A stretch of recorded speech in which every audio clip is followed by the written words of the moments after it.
Good morning class. हमारा जो next chapter है दैट इज इंटरनेशनल ऑर्गेनाइजेशंस।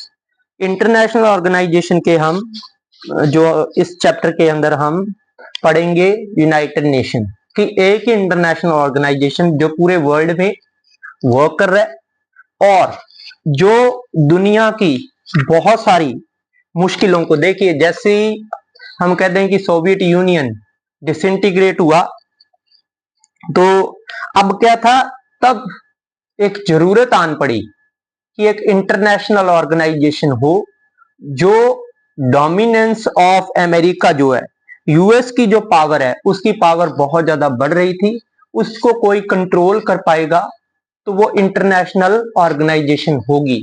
अब इंटरनेशनल ऑर्गेनाइजेशन जो है उन्होंने वर्ल्ड में अलग अलग तरीके से काम किया।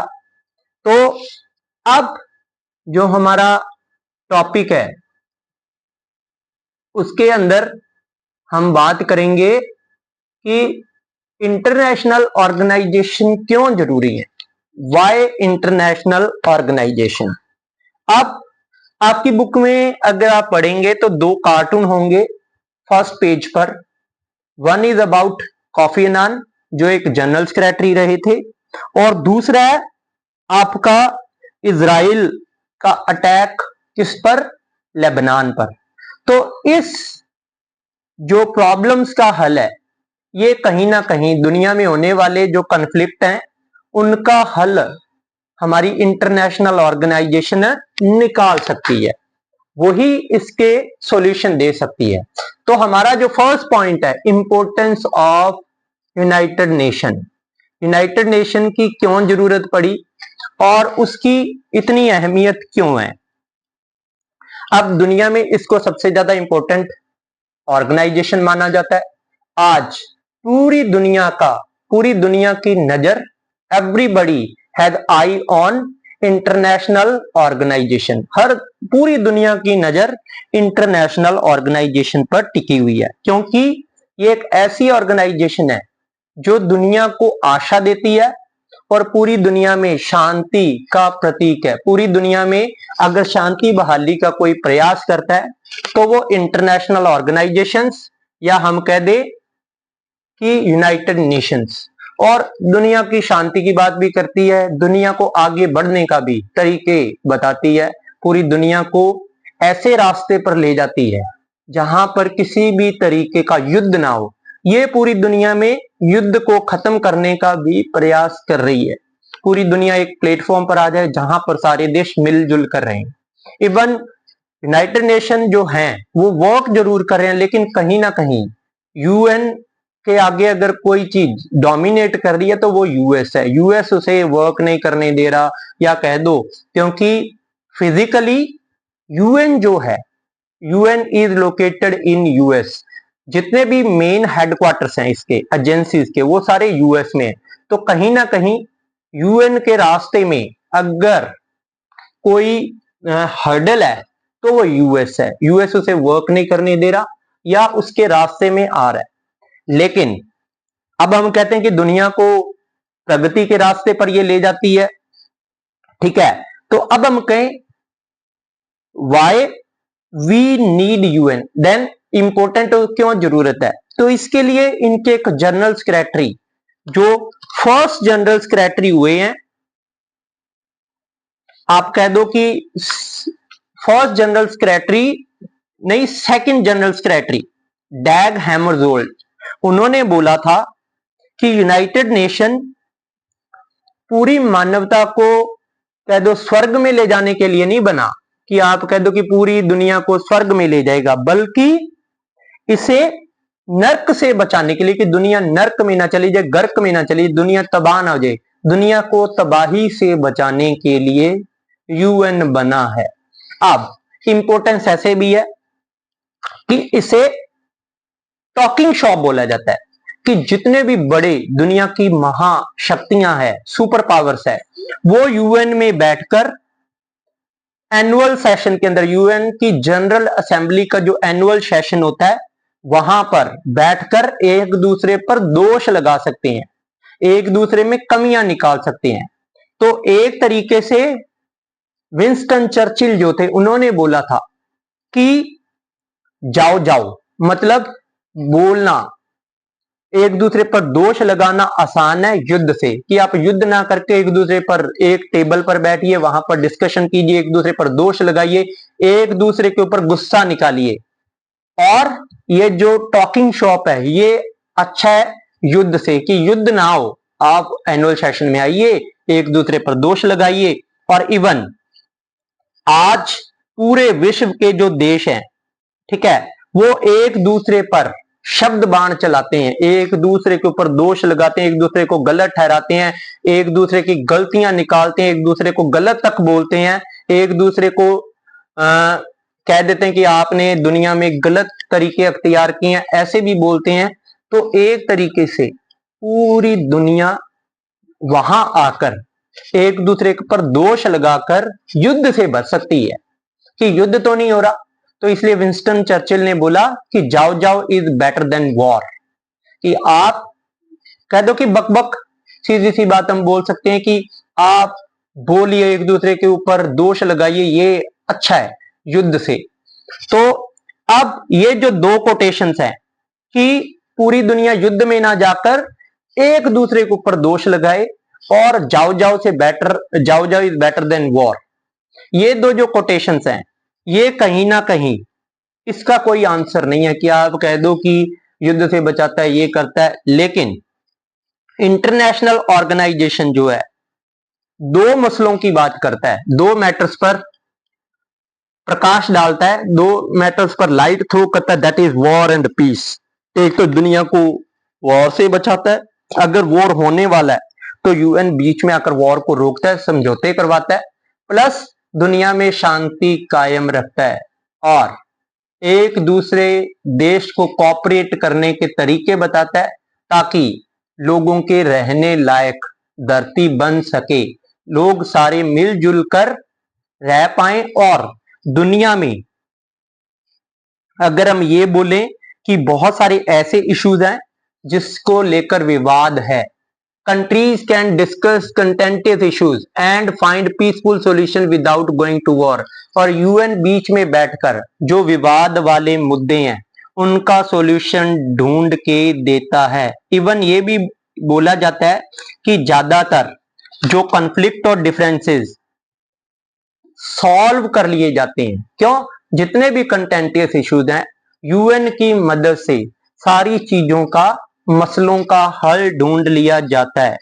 तो इंटरनेशनल जो ऑर्गेनाइजेशन है इस संदर्भ में बहुत ज्यादा इंपॉर्टेंट है कि वो दुनिया को युद्ध से बचाता है, दुनिया के अंदर शांति कायम रखने के प्रयास करता है, और पूरी दुनिया को शांति का पाठ पढ़ाता है। ठीक है, तो इंटरनेशनल ऑर्गेनाइजेशन जो है, मैं सीधी सी बात कहूं कि वो एक सुपर स्टेट नहीं है, कि वो ऐसा देश नहीं है जिसकी सब पर चलती है, या वो इतना पावरफुल नहीं है वो किसी भी देश को अपने अंडर में ले सकता है, बल्कि ये अपने मेंबर स्टेट की वजह से काम करता है। अगर इसके साथ चलने वाले जो 192 मेंबर्स हैं इसके, अगर वो इसे इतना, ठीक है, आप कह दो कि पावर देंगे कि ये हर देश में जाके काम कर गए, ये तभी काम कर पाएगा। अगर गवर्नमेंट्स यूएन को अपने देश में काम करने से रोक देंगी तो यूएन कभी भी उनके देश में आकर काम नहीं कर पाएगा। तो ये अपने मेंबर्स की वजह से ही पावरफुल है, और एक बार देश बन गए, देश यूएन का मेंबर बन गए, तो वो डिसाइड करते हैं कि यूएन उनके देश में किस तरीके से काम करेगा। तो ये देशों के साथ जितने भी वर्ल्ड के कंट्रीज हैं, UN work with the collaboration of the countries, collaborating with the countries, collaborate करके, कोऑर्डिनेट करके हर देश के साथ मिलकर काम करता है, ना कि ये बोलता है कि हम अपनी मर्जी से काम करेंगे। फिर बहुत सारी गवर्नमेंट्स इसे काम करने से, इसे वर्क करने से, इसके एरिया में आप कह दो कि हर्डल क्रिएट करेंगी। अब इंटरनेशनल ऑर्गेनाइजेशन, ठीक है, कॉपरेशन की बात करते हैं हम, कॉपरेट कर रहा है बहुत सारे इश्यूज पर, ऐसी बातों पर जहां पर हर देश मिलकर काम कर सकते हैं। ये इश्यूज इतने चैलेंजिंग हैं कि इनके ये इतने ज्यादा चैलेंजिंग है, ये जिन चीजों की हम बात कर रहे हैं वो बहुत बड़ी बड़ी चुनौतियां हैं। इन चुनौतियों को कोई एक देश अकेला, no single country can make policies on this issues. Every country, all the countries of the world should collaborate to make the policies to make the world more living for the people। इस विश्व को लोगों के रहने लायक बनाने के लिए सबको साथ आना होगा, सबको कोलैबोरेट करना होगा। अब उसके लिए क्या है, कुछ ऐसी बीमारियां हैं जिनका हल सब मिलकर ढूंढ सकती हैं।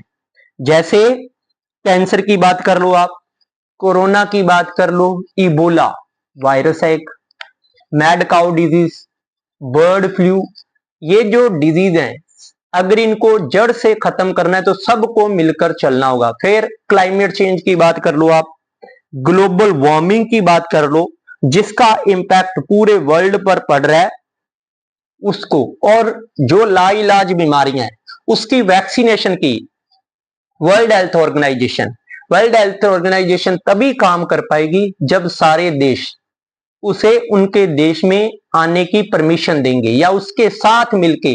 भारत में वर्ल्ड हेल्थ ऑर्गेनाइजेशन की मदद से लोगों का कोरोना वैक्सीन लगाई गई। तो वर्ल्ड हेल्थ ऑर्गेनाइजेशन के साथ मिलके अगर वर्क करेंगे तभी जाकर ये लाइलाज बीमारियों का खात्मा होगा। फिर हम आज ग्लोबल वार्मिंग की बात करते हैं कि विश्व का टेम्परेचर राइज हो रहा है कुछ केमिकल्स की वजह से। कुछ ऐसे हार्मफुल केमिकल्स हैं जिसमें हम CFCs कह दें, ठीक है, क्लोरोफ्लोरोकार्बन कह दें, ठीक है, कार्बन मोनोऑक्साइड कह दें, फिर पोल्यूशन कह दें, जिसकी वजह से दुनिया का टेम्परेचर बढ़ रहा है और इसके जो खतरे हैं वो सब पर मंडरा रहे हैं। धीरे धीरे बहुत सारे जो आइलैंड कंट्रीज हैं वो डूबने के कगार पर पहुंच चुके हैं। तो कोऑपरेशन में हम ये कह सकते हैं कि अगर सारे देश मिलकर इन चीजों का हल निकालेंगे ग्लोबल वार्मिंग का, तभी दुनिया के टेम्परेचर को कंट्रोल किया जा सकता है, सी लेवल को बढ़ने से रोका जा सकता है। तो हर कंट्री को अपने तरीके से सॉल्यूशन ढूंढने होंगे और वर्ल्ड को मिलकर भी सॉल्यूशन ढूंढने होंगे। और अब अगर इसकी अप्रोच को इफेक्टिव बनाना है, ग्लोबल वार्मिंग को रोकना है, तो बड़ी जो इंडस्ट्रियल कंट्रीज हैं उनको मिलजुल कर चलना होगा। अब एक mechanism, rule and bureaucracy to ensure fair cost sharing and adherence to the agreement. जितने भी एग्रीमेंट हो रहे हैं, ब्यूरोक्रेसी जो लोग हैं वो ध्यान रखें कि ये एग्रीमेंट मिलकर चले और एक तरीके से ये एग्रीमेंट्स एक साथ चले और एक साथ इनका कामकाज हो। और ये जो एग्रीमेंट्स हैं अगर ये साथ नहीं चलेंगे तो कोई भी देश UN पर मतलब कह दो कि विश्वास नहीं करेगा। और उस विश्वास के लिए ये जरूरी है कि वो सारे मिलकर काम करें। आप की कोऑपरेशन कितना होना चाहिए, इस चीज को लेकर अलग अलग सबके व्यूज हैं कि कोऑपरेशन कितना होगा, किस तरीके से हम कोऑपरेट करेंगे। तो दो तरीके हैं। अब इन्होंने दो बातें की है, आप कह दो कि एग्रीमेंट्स को लेकर। अब नेशंस जितने भी देश हैं कोऑपरेशन को लेकर पहले तो मानेंगे नहीं, फिर मानेंगे कि जो कोऑपरेशन का जो हल निकाला है कि उसके जो प्रभाव हैं वो किस पर ज्यादा पड़ेंगे। जो ज्यादा कोऑपरेट करेगा उस पर ज्यादा पड़ेंगे या जो कम कोऑपरेट करेगा उस पर कम पड़ेंगे। तो हमें यह भी देखना होगा कि कोऑपरेशन के जो इफेक्ट हैं वो सब में बराबरी से बटे, सारे इसमें बराबर के हकदार हों, सब पर बराबरी से प्रभाव पड़े, ठीक है। और इंश्योर करें कि कोई भी इन कॉपरेशन में जो ये कॉपरेशन की टर्म्स होंगी, जो भी अगर हम कहीं के एग्रीमेंट्स करेंगे, जो भी ब्यूरोक्रेसी इस एग्रीमेंट का में आएगी, वो अपने तरीके से इन एग्रीमेंट्स को तोड़े ना, कभी भी चीटिंग ना करे और कभी भी अपने फायदे के लिए उन एग्रीमेंट्स को यूज ना करे। ऐसे ना करे कि एग्रीमेंट्स की वजह से दूसरे देशों को नुकसान हो जाए। तो इंटरनेशनल ऑर्गेनाइजेशन जो है वो ऐसी इंफॉर्मेशन और आइडियाज प्रोड्यूस करे, ऐसे एग्रीमेंट्स और आइडियाज लाए जो कॉपरेशन के तरीके बताए, फिर ऐसे तौर तरीके अपनाए। प्रोवाइड मैकेनिज्म, हमने वो देखो, provide mechanism, rule and bureaucracy, mechanism तरीके, उसके नियम कायदे और जो ब्यूरोक्रेसी इसमें आएगी वो क्या है, फेयर कॉस्ट ऑफ शेयरिंग की बात करें कि सबके साथ बराबरी से शेयर होंगे कॉपरेशन के तौर तरीके, कॉपरेशन के जो प्रभाव हैं वो सब में बराबरी से बटेंगे, कोई भी चीट नहीं कर पाएगा और सारे एग्रीमेंट निभाएंगे, कोई भी एग्रीमेंट्स पर चीट नहीं करेगा। अगर कोई चीट करता है देश तो उसे एग्रीमेंट तोड़ने के लिए दोषी ठहराया जाएगा। अब ये जो बेनिफिट्स हैं ये फेयरली डिवाइडेड हो, एक बार कोई भी अगर इस एग्रीमेंट का हिस्सा बनता है तो उसे तोड़ने ना दिया जाए या तोड़ने की सजा उसे दी जाए। अब क्या हुआ, आगे चल के जैसे ही कोल्ड वॉर एंड हुआ, अब हम कहते हैं कि कोल्ड वॉर एंड होता है भाई। अब यूएन जो था कि कोल्ड वॉर के समय पर 1991 तक, ठीक है, दो देश, दो सुपर पावर्स थी वर्ल्ड वॉर वन में, ठीक है, कोल्ड वॉर के समय में दो सुपर पावर्स थी तो यूएन का अलग काम था। लेकिन जैसे ही कोल्ड वॉर एंड हुआ और यूनाइटेड स्टेट्स जो है, यूएस जो है, अमेरिका सुपर पावर बन के बाहर निकला, तो अब इसकी कामकाज के तरीके बदल गए। क्यों? इसमें चिंताएं थी कि लोग जो हैं, जो वेस्टर्न कंट्रीज हैं, वो पावरफुल होंगे और उनको कंट्रोल करना पड़ेगा, क्योंकि आज वो जीत गए युद्ध तो वो दुनिया के सबसे पावरफुल कंट्रीज बन जाएंगे। यूएन को लगा, अगर हम लीग ऑफ नेशन की बात करते हैं तो लीग ऑफ नेशन जो था उस समय, क्योंकि 1918 में लगभग लीग ऑफ नेशन बना, फर्स्ट वर्ल्ड वॉर में लीग ऑफ नेशन था, तो अब लीग ऑफ नेशन जो है उसने अपना कामकाज करना स्टार्ट किया। अब लेकिन जैसे यूएस जीता तो लीग ऑफ नेशन को यह लगा कि यार अब यूएस अकेला बन गया, पूरी दुनिया पर उसकी ताकत कायम है, तो वो अपने तरीके से दुनिया को चलाएगा, तो उसकी ताकत को किस तरीके से चेक किया जाए। क्या यूएन, आगे जाके ये बात आई, क्या लीग ऑफ नेशन जो है यूएन को रोक पाएगी? यूएन या लीग ऑफ नेशन यूएस को रोक पाएगी और यूएस के कामकाज करने के तरीके या उसकी जो बढ़ती ताकत है उसको कैसे कंट्रोल कर पाएगी? अब और अमेरिका जो है उसकी ताकत को यूएन जो है, आप कह दो लीग ऑफ नेशन, कैसे कंट्रोल करेगी? क्योंकि 1919 में बना था। अब लीग ऑफ नेशन बन गया वर्ल्ड वॉर वन के बाद, उसने इंटरनेशनल ऑर्गेनाइजेशन के तरीके से काम करना चालू किया। लेकिन आगे क्या हुआ, वर्ल्ड वॉर फर्स्ट तो हो गया, वर्ल्ड वॉर फर्स्ट के बाद लीग ऑफ नेशन बना, उसने यूएस को थोड़ा बहुत कंट्रोल भी किया, उसके एटीट्यूड को, उसके डिजायर्स को, उसके मन में जो आशाएं थी उसको भी कंट्रोल किया। लेकिन लीग ऑफ नेशन जो है अपना मेन काम वर्ल्ड वॉर को रोकना, वो वर्ल्ड वॉर सेकंड होने से रोक नहीं पाया। और बहुत सारे ये कहते हैं कि लीग ऑफ नेशन का जो मेन काम था जिसके लिए उसे बनाया गया वो कर ही नहीं पाया, इसलिए 1945 में लीग ऑफ नेशन को डिसॉल्व कर दिया गया। उसकी जगह काम करने आया कौन? United nation. 1945 में यूनाइटेड नेशन बना। क्यों? 1939 से 1945 तक, यहां लिखा देखिए वर्ल्ड वॉर सेकंड 1939 से 1945 के बीच में लड़ा गया। इसमें अलाइड पावर जीत गई, एक्सिस पावर हार गई। तो अलाइड पावर में मैं कहूं कि यूएस सबसे ताकतवर बनके उभरा। अब जैसे ही लीग ऑफ नेशन डिसॉल्व हुआ, उसका सक्सेसर कौन बना? यूएन बना। अब यूएन का पहला काम कि 1945 के बाद वो हर तरीके से वर्ल्ड वॉर को रोकेगा। अब यूएन सेकंड आ गया हमारा, फाउंडिंग ऑफ यूएन। यहां रहा पॉइंट कि यूएन 1945 में बना, वर्ल्ड वॉर के जस्ट वर्ल्ड वॉर के बाद। और अब ये जो था, इसके 51 मेंबर्स थे और जिसका काम क्या था कि दुनिया भर में होने वाले जो कन्फ्लिक्ट है उन्हें रोकना।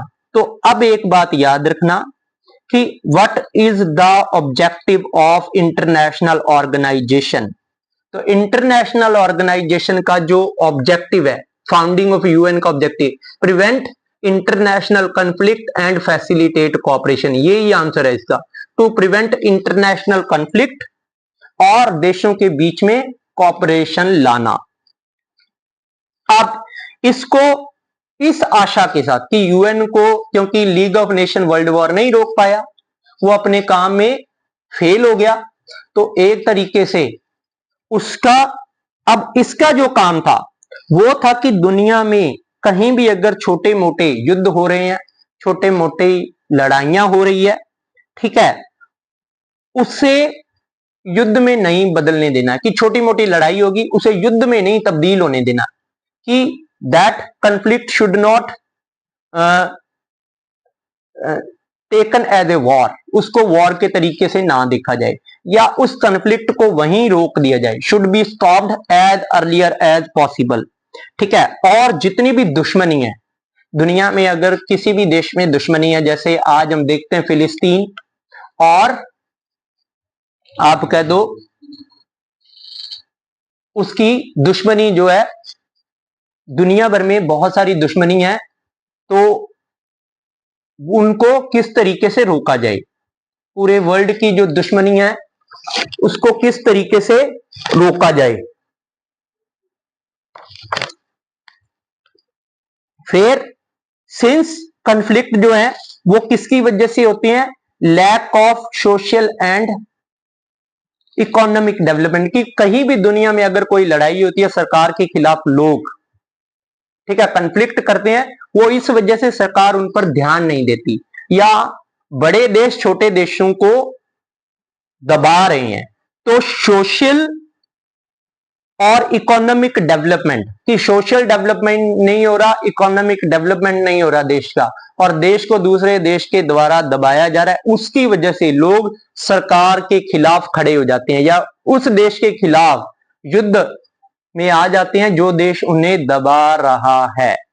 तो अब यूएन जो था वो सब देशों को एक साथ लाना चाहता था। यूएन का यही काम था कि एक तो वर्ल्ड वॉर को प्रिवेंट करना है, एक पूरे देश को प्रोग्रेस करनी है पूरे देश की, तो इसलिए सोशल और इकोनॉमिक डेवलपमेंट की बात करनी है पूरे वर्ल्ड के अंदर, पूरे वर्ल्ड का सोशल और इकोनॉमिक डेवलपमेंट की बात करनी है।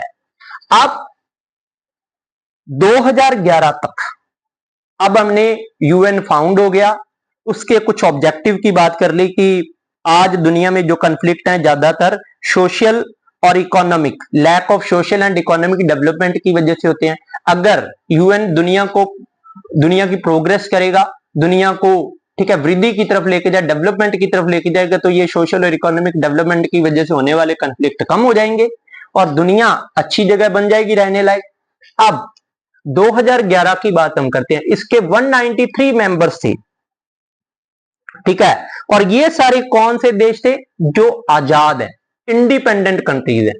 और जो इसका जनरल असेंबली है यूएन की, जो यूएनजीए जनरल असेंबली है, वहां पर 193 कंट्रीज को एक वोट डालने का अधिकार है।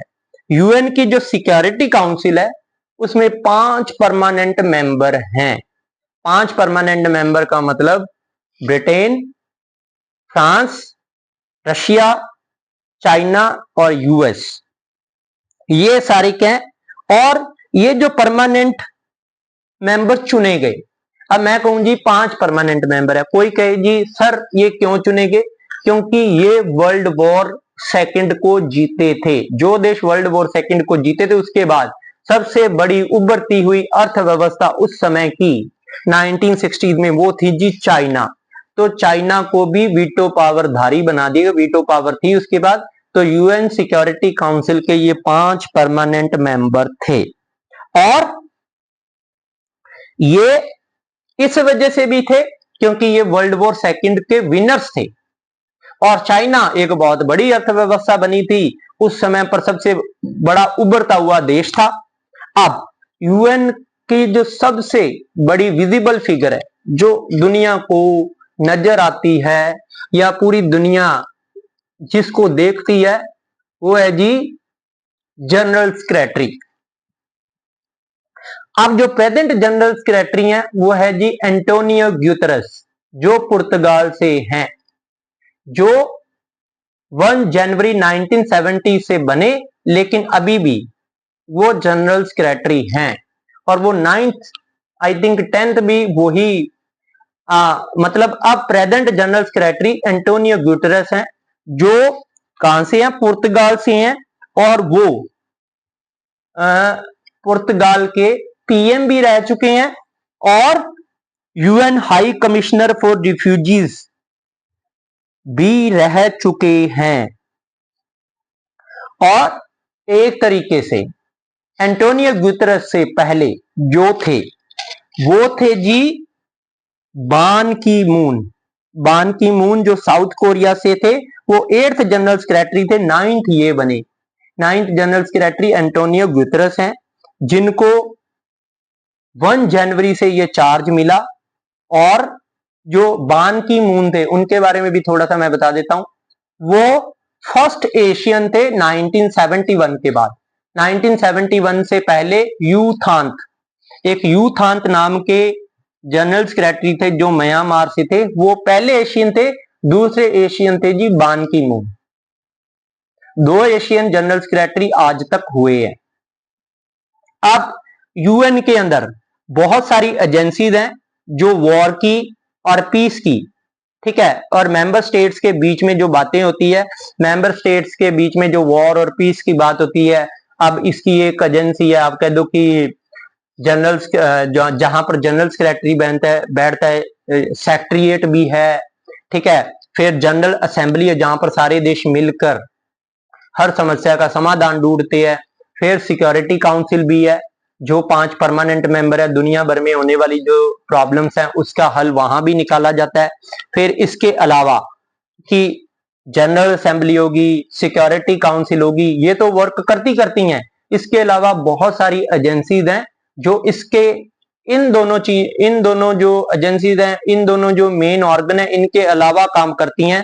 जिसमें हम कह दो कि WHO, UNDP, UNHRC, UNICEF, UNESCO, ये क्या दुनिया भर में एक तरीके से वर्क कर रही हैं और दुनिया को पीसफुल जगह जो ये एजेंसीज है अपने तरीके से वर्क कर रही हैं। और अब और ये अपने तरीके से पूरी दुनिया को काम कर रही हैं, ठीक है। आज की बेटा इतनी है क्लास, कल हम नेक्स्ट जो टॉपिक्स हैं कल डिस्कस करेंगे। We will do it in the next class. Hope you will like these videos. Thank you so much.